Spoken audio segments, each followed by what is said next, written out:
அனைவருக்கும் வணக்கம். சுவிதா மேஜர் ஆல் lieutenant S Sukumar, veteran core optionals, secretary ex servicemen welfare association Aruppukottai, secretary general Tamil Nadu ex services league. ECHS உறுப்பினர்களது FMA நிறுத்தம் மற்றும் எக்ஸஸ் பெய்டு ரிக்கவரி பற்றி தான் இந்த வீடியோ. பொதுவாக இசிஹெச்எஸ் உறுப்பினராக இருப்பின் அவர்களுக்கு எஃப்எம்ஏ என்பது கிடையாது. அதே நேரத்தில் உறுப்பினர் ஆன பின்பு எஃப்எம்ஏ வாங்கியிருந்தால் அதை அரசுக்கு திரும்ப கட்ட வேண்டும் என்பதுதான் விதிமுறைகள். இசிஹெச்எஸ் உறுப்பினர் ஆகி 16 KB ஆர் 32 KB வைத்திருக்கிறார்கள். ஆனால் 64 KB கார்டாக மாற்ற விண்ணப்பம் செய்யாமலும் அதிகப்படியானவர் உள்ளார்கள். இதற்கு முக்கிய காரணமே FMA stoppage and FMA excess paid recovery.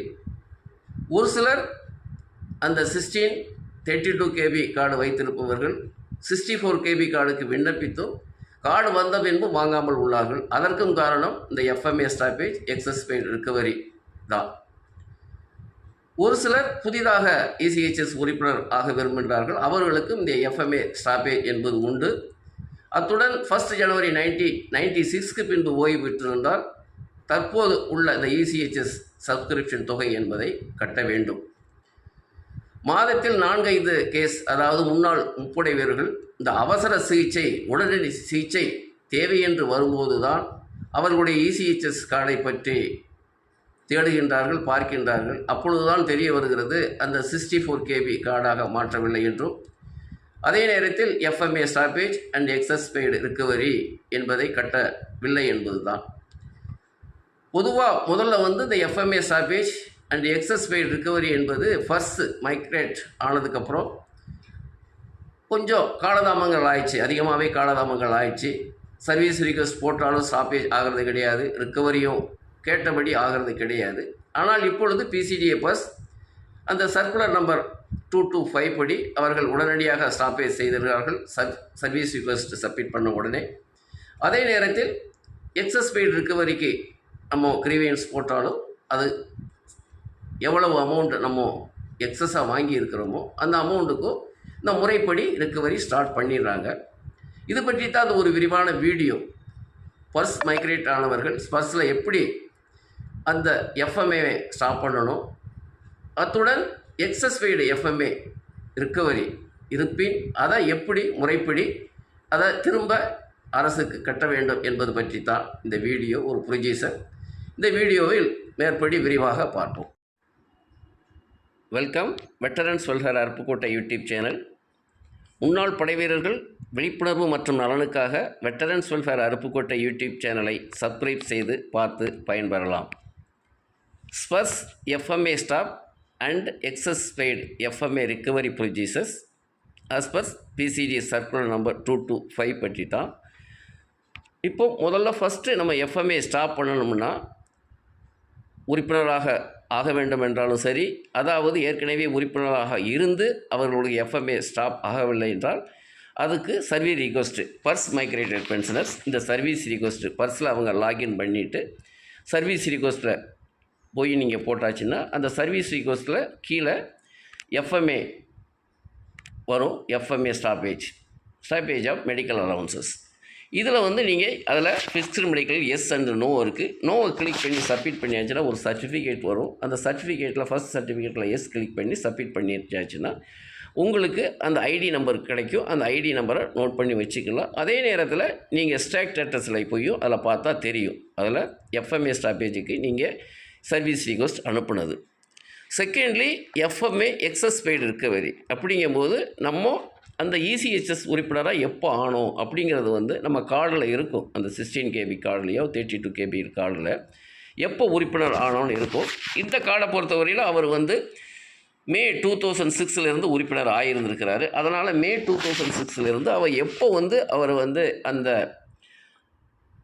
இந்த அமௌண்ட்டை கட்டணும், எஃப்எம்ஏ ஸ்டாப் பண்ணணும் அப்படின்னு நினச்சது இந்த 2025 அவர் ஜனவரியில் தான் அவர் திங்க் பண்ணதுனால அப்போ நடவடிக்கை எடுத்திருக்கு. அதனுடைய கால்குலேஷன் தான் 1,32,200க்கு இந்த அமௌண்ட்டுக்கு நாங்கள் அதை சப்மிட் பண்ணோம். அப்போங்கும்போது இதுலேயும் எஃப்எம்ஏ எப்படிங்கிறது அப் டு ஆகஸ்ட் 2008 100 ரூபீஸ் கிடைச்சிது. அப்புறம் 1 செப்டம்பர் 2008 300, அதுக்கப்புறம் நவம்பர் 2014 500, 1 ஜூலை 2017 1000. இந்த முறைப்படி நம்ம வந்து அந்த எஃப்எம்ஏ எவ்வளோ நம்ம வாங்கியிருக்கிறோம் இந்த கால்குலேஷன் ஷீட்டு போட்டு நமக்கு தெரிய வந்துடும் அது எவ்வளவு தொகைங்கிறது. இது பற்றி தான் அப்புறம் நம்ம கிரிவியன்ஸ் போய் நம்ம பர்ஸில் போடணும். கிரிவியன்ஸ் சப்மிஷன், அந்த கிரிவியன்ஸில் நீங்கள் போயிட்டு கிளிக் பண்ணியாச்சுன்னா ஆட்டோமேட்டிக் அந்த கிரிவியன்ஸ் வரும். கிரிவியன்ஸில் போயிட்டு அதர்ஸில் அந்த கமெண்ட்ஸில் எழுதணும். I am ECHS member, FMA excessively paid of this much of amounts அதில் போட்டு I am willing to recover the excess paid FMA from my pension every month as per procedure. நீங்கள் எழுதி போட்டு ஒரு சப்மிஷன் கிரிவியன்ஸை சப்மிட் பண்ணியாச்சுன்னா அதுக்கும் உங்களுக்கு வந்து ஐடி கிடச்சிரும். ட்ராக் ஸ்டேட்டஸ்லேயே நீங்கள் அதை போய் பார்த்துக்கலாம். உடனே இப்போ வந்து நான் ஏற்கனவே சொன்ன மாதிரி ஸ்பர்ஸில் வந்து அந்த கிரிவியன்ஸ் போட்ட உடனே சர்வீஸ் ரிக்வெஸ்ட் சப்மிட் பண்ண உடனே ஒரு வித்தின் எ வீக் உங்களுக்கு வந்து ஒரு பிபிஓ கிடைக்கும். அதில் வந்து அந்த எஃப்எம்ஏ ஓல்டு வேல்யூ 1000 இருக்கும், நியூ வேல்யூவில் 0ங்கிறதும் வந்துடும். எப்படின்னாச்சுன்னா உங்களுக்கு வந்து அந்த பிபிஓவில் மென்ஷன் ஆயிடுச்சு, இனிமேல் உங்களுக்கு எஃப்எம்ஏ கிடைக்காதுன்னு. அதே மாதத்தில் அல்லது ஒரு மாதத்தில் உங்களுக்கு வந்து அந்த எஃப்எம்ஏ ஸ்டாப்ங்கிறது வந்து இப்போ வந்துடுச்சு. மே மாதத்தில் அவங்களுக்கு எஃப்எம்ஏ ஸ்டாப் பண்ணிட்டாங்க. அதாவது எஃப்எம்ஏ இதில் இல்லை. ஆனால் ரிக்கவரிக்கு நம்ம போட்டோம், இதில் ரிக்கவரி இல்லை, வரலை. அதனால் ஒரு கிரிவியன்ஸ் போட்டோம். இந்த மாதிரி எனக்கு ரிக்கவரிக்கு வந்து ஸ்பர்ஸில் வந்து நாங்கள் கிரிவியன்ஸ் சப்மிட் பண்ணியிருந்தோம், அதனால் எனக்கு ரிக்கவரி ஸ்டார்ட் ஆகலை, அந்த ரிக்கவரியை ஸ்டார்ட் பண்ணுங்கள் அப்படின்ட்டு ஸ்பர்ஸில் நம்ம ஒரு கம்ப்ளைண்ட் அல்லது கிரிவியன்ஸ் ரைஸ் பண்ணியாச்சுன்னா அதுக்கப்புறம் நடவடிக்கை எடுத்து அவங்க வந்து அந்த as per procedure circular number 225 பிரகாரம் அவங்க ரிக்கவரி ஸ்டார்ட் பண்ணிடுவாங்க. இப்போ என்ன, இந்த செப்டம்பர் 2025 அங்கே ரிக்கவரி ஸ்டார்ட் பண்ணிட்டாங்க. Total amount 1,32,200. பட்டு ஆனால் இந்த செப்டம்பர் 25 11,445 ரிக்கவரி பண்ணிட்டாங்க. ரிமைனிங் எவ்வளவு இருக்குது, 1,22,755. அதை 11 இன்ஸ்டால்மெண்ட்டில் அவங்க கட்ட வேணும்னு இதில் ரிக்கவரி போட்டாங்க. இதை வச்சாலே போதும், நமக்கு வந்து எஃப்எம்ஏ ஸ்டாப் ஆயிடுச்சு, 2வது ரிக்கவரி இதனுடைய பென்ஷன் ஸ்லிப்பில் வந்துடுச்சு. இதை காமிச்சாலே உங்களுக்கு 64 KB கார்டு வைத்திருந்தாலும் சரி, அங்கே வாங்காமல் இருந்தால் போய் வாங்கிக்கலாம். அல்லது 1632 KB கார்டுக்கு விண்ணப்பித்து இதை வந்து நீங்கள் ரெக்கார்டு மெயின்டைன் பண்ணி வச்சுருந்தாலே போதும். இசிஹெச்எஸில் போய் இமீடியட்டாக உங்களுக்கு ட்ரீட்மெண்ட்டு எல்லாமே கிடைக்கும்.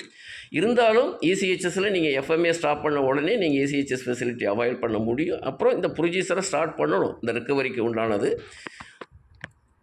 இதுதான் இந்த இசிஹெச்எஸ்னுடைய உறுப்பினராக இருப்பின் அவர்களது எஃப்எம்ஏ எப்படி ஸ்டாப் பண்ணணும். பிசிடிஏ பர்ஸில் மைக்ரேட் ஆனவங்க அவங்களுடைய கிரியன்ஷியலை பயன்படுத்தி சர்வீஸ் ரிக்வெஸ்ட் செய்தால் அவங்களுடைய எஃப்எம்ஏ ஸ்டாப் ஆகும். அதே நேரத்தில் எக்ஸஸ் பெய்டு ரிக்கவரி செய்ய வேண்டுமெனில் அதை வந்து நம்ம எப்படி கிரிவியன்ஸ் சப்மிட் பண்ணணும், கிரிவியன்ஸ் சப்மிட் பண்ணி ஆகலைன்னா சிபிஎன் கிராம் வாயிலாக எப்படி வந்து அந்த ரிக்கவரியை ஸ்டார்ட் பண்ணுங்கிறத பற்றி தான் இந்த ப்ரொசீஜர்.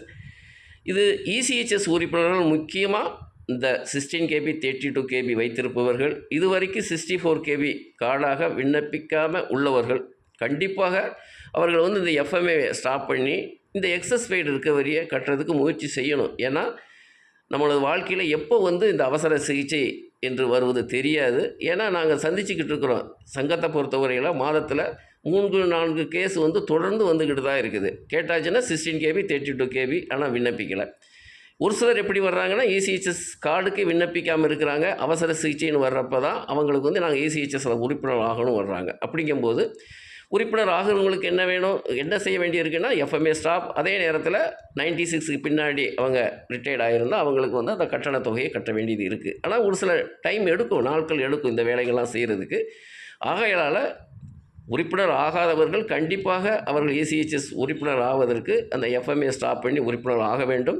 ஏற்கனவே உறுப்பினராக இருப்பீங்க 16 KB 32 KB வைத்திருப்பவர்கள் தக்க நடவடிக்கை எடுத்து எஃப்எம்ஏ ஸ்டாப் பண்ணணும். 64 KB கார்டுக்கு விண்ணப்பித்து இந்த கார்டு பெற்று சரியான நேரத்தில் தேவைப்படும் போது சிகிச்சை பெற வேண்டும் என்ற நோக்கத்திலேயே இந்த வீடியோ போடுகின்றோம். இதுவரை இந்த வீடியோ கேட்ட அனைத்து முன்னாள் படை வீரர்களுக்கும் அவர்களை சார்ந்தவர்களுக்கும் மிக்க நன்றி.